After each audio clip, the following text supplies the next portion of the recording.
Okay. Hello, everyone. Welcome to Just Between You and Me. I'm Michael. And I'm Michelle, and today we're talking about ownership within triggers. So last time we talked about responsibility versus taking responsibility versus fault, and more ownership language around our what we can take responsibility for. Yes. Yeah, and when a trigger comes up, ownership language, I experience it as more challenging because triggers can, involve all the body chemistry, the tension, the heartbeat faster, the tightness, the heat in the stomach, all these things, whatever is unique for you there.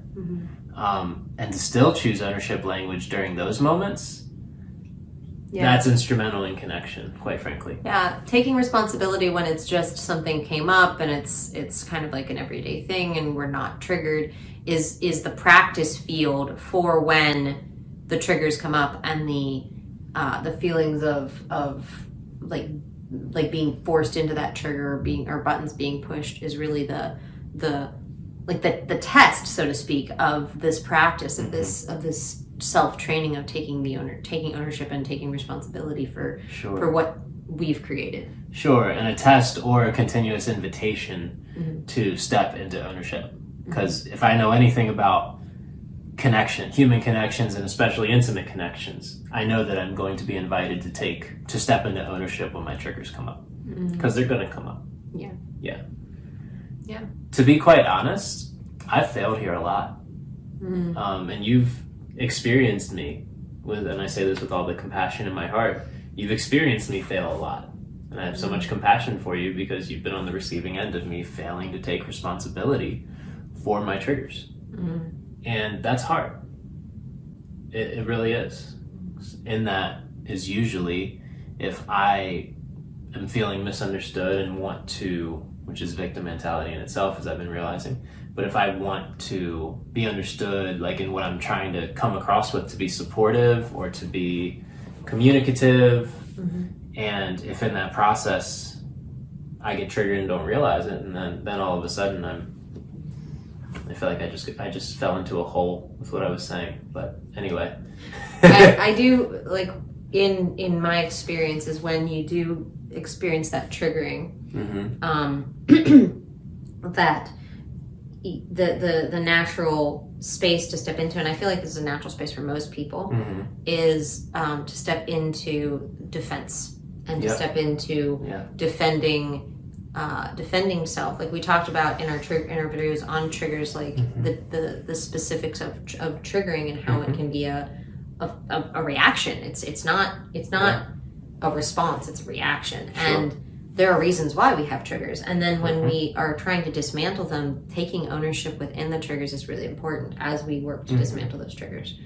And as we work to create it so that people can't push our buttons, or when our buttons do get pushed, we can be responsible within them, or we can take ownership of them when we're there. Right, and that's that empowered place of like, I can work with this trigger and gain value out of it and transform my life, choose instrumentally, instead of letting it control you and showing up defensively. Yeah, and I think that when we're really honest with ourselves about where our triggers are controlling us, that is also a level of responsibility and ownership within our triggers. Those have been the moments of some of the most juiciest humble pie I've ever eaten. I think I'm so serious. I'm so serious. Like when I realize, holy shit, my trigger's been controlling me here and I've been throwing up on you with this trigger, and like I realize that and take responsibility for that to you and communicate that to you, that's been some of the most humbling experiences of my life.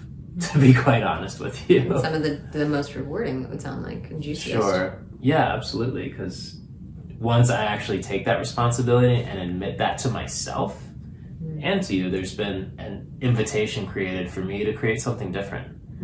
And that's how I've shifted my pattern in intimate connection. One of my patterns.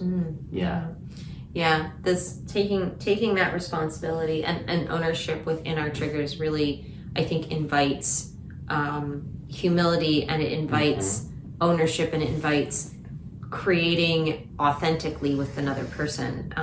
When I'm taking ownership of my own triggers, I can actually invite someone else into that trigger and be like, hey, I'm working on getting rid of this. That's actually what happened last night for me when I was like, hey, this is a trigger that's coming up for me. It actually has nothing to do with you. Right.